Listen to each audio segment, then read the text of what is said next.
Hello students, आज हम लोग कंप्लीट करेंगे चैप्टर द बॉल पोएम। तो द बॉल पोएम आपके लिए बहुत ही इम्पोर्टेंट है। जो आपके सिलेबस में upcoming UTs and half yearly में तो आने ही आने हैं, साथ में बोर्ड के एग्जाम पॉइंट ऑफ व्यू से भी काफ़ी ज़्यादा इम्पोर्टेंट है। तो इसके जो 25 इंपॉर्टेंट पॉइंट्स है उसे हमने कवर कर लिया है। तो अब स्टार्ट करते हैं, उसका हम लोग डिस्कशन करेंगे। The young boy lost his balls. तो जो यंग बॉय रहता है उसका क्या होता है, बॉल खो जाता है। He was playing and saw the ball bouncing down the street. वो खेल रहा था और वो क्या देखता है कि उसका जो बॉल जो है बाउंस होके नीचे स्ट्रीट के मतलब पास में वो जा रही थी, गिरती जा रही थी। देन तभी उसको क्या लगता है कि in the end of the ball fell down into water and lost forever. मतलब जैसे बॉल वो गिर जाएगा, end of the ball fell down into the water, जैसे वाटर में गिरेगा तो वो हमेशा हमेशा के लिए खो जाएगा। तो इस बात की जो है चिंता उस बॉय के मन में हो रहा था कि वो जो बॉल गिर रहा था उसके हाथ से। तो ये जो पोएम है इसीलिए बॉल पे ही डिपेंडेंट है, इसलिए इसका नाम भी द बॉल पोएम रखा गया है। द बॉय सीज, जो बच्चा है वो देखता है, एवरीथिंग हैपनिंग, जो भी कुछ हो रहा था, बिफोर हिज आइज, उसके आंखों के सामने। बट ही इज हेल्पलेस, लेकिन वो क्या है, हेल्पलेस है, वो कुछ नहीं कर सकता है, वो सिर्फ देख सकता है इन चीजों को। नेक्स्ट, ही ओनली स्टैंड्स, वो सिर्फ खड़ा था, देयर हेल्पलेसली, मतलब वो मतलब बेसहारा होके सिर्फ वहां पे खड़ा था। Morning at the losses of the ball, और जब उसका जो बॉल लॉस्ट हो गया था उसके लिए वो क्या कर रहा था, एक तरह से मतलब रो रहा था, हम कह सकते हैं यहाँ पे, या उसका दुख मना रहा था, हम ऐसे कह सकते हैं यहाँ पे।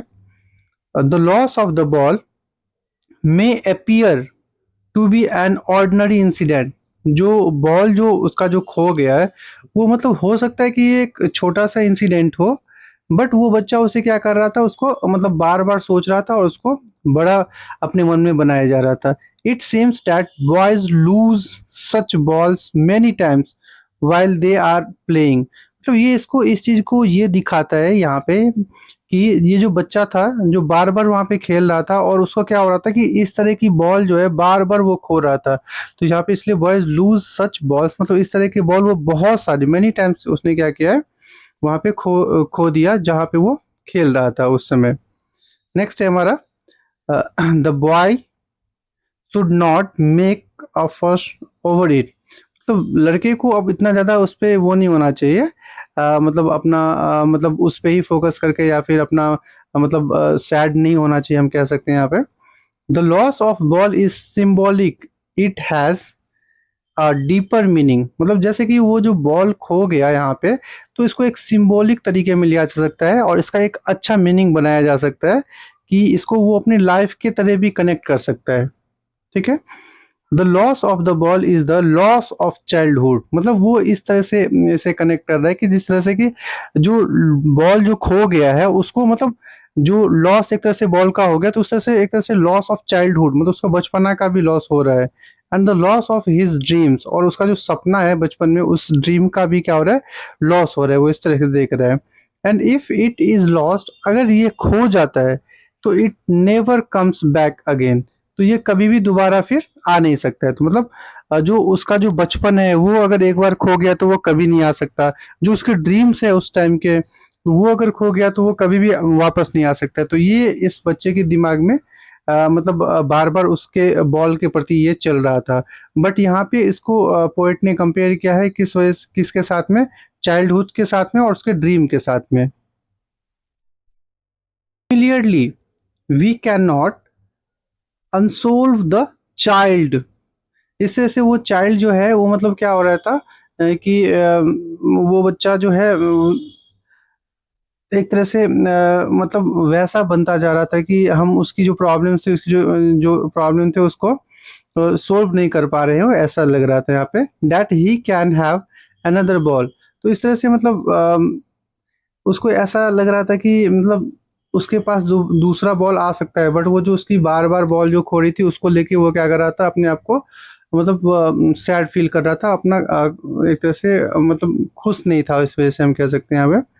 एक्चुअली ही इज सैड, जिसके बारे में हमने बात किया कि वो एक्चुअली में बहुत ज़्यादा सैड है, बहुत ज़्यादा दुखी है। That the ball he has lost, जो बॉल उसने खो दिया, कांट बी ब्रॉट बैक, क्योंकि वही बॉल फिर से दोबारा नहीं वो ला सकता है। उस तरह से वो दोबारा मतलब दूसरा बॉल ला सकता है, बट जो बॉल उसने खो दिया वो बॉल फिर से वो नहीं ला सकता है जो बॉल खो चुका है।